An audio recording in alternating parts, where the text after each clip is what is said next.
Drummer andalan. Enggak, main kacau. 132. 132 lah tapi mana?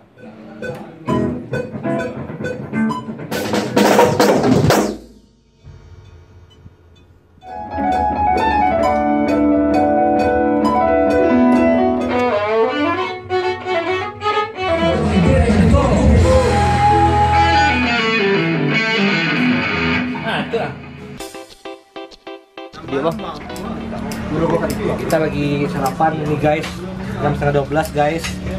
Kita mau cek. Kita janji jam 7 pagi guys. Telat 5 jam guys karena story membuang air 5 kali di WC di jam 7 setengah 5 kan salahkan beruang untuk Alif coba story ya Pak. Alif mantap. Alif mantap. Cerminan masa depan anak muda masa depan. Tapi tanya Suzon lah. Suzon. Ah enggak. Apa tuh? Siapa orang itu bang aja. Kita lah lebih lucu. Awal ambil si Bo bang.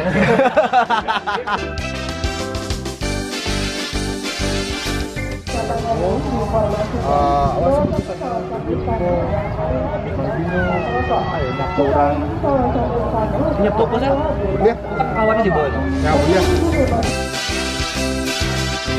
Wih bro, Dia untuk kawan-kawan dibantu dia nih.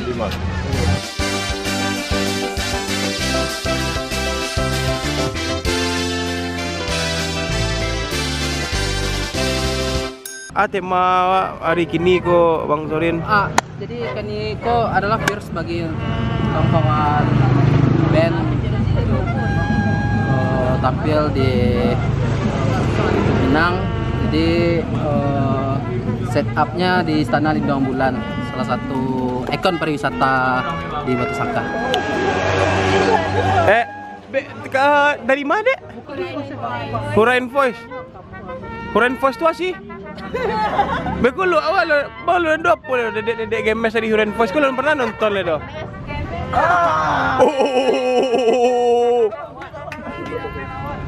Menjijikan kalilah sesamuanya. Rancaknya bini urang.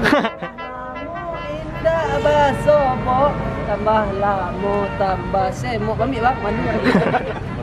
Jadi ini untuk gua anak-anak ya, jadi pakai kostum seperti ini. Ini ada umang-umang. Umang. Ambil lagu.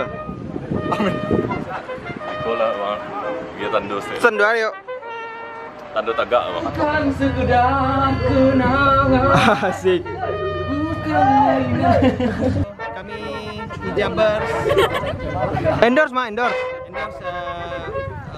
apa namanya? Lah boleh.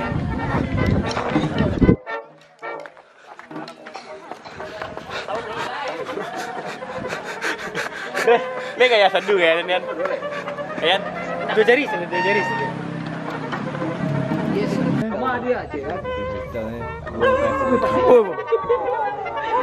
Kaji bang. Pokoknya Elsa don't treat people difficult. Jadi kita sana menuju titik terakhir pengambilan sen yaitu di sawah Sezan. Sawah Fajar. Yuk. Oh ya. Lagi. Oh ya.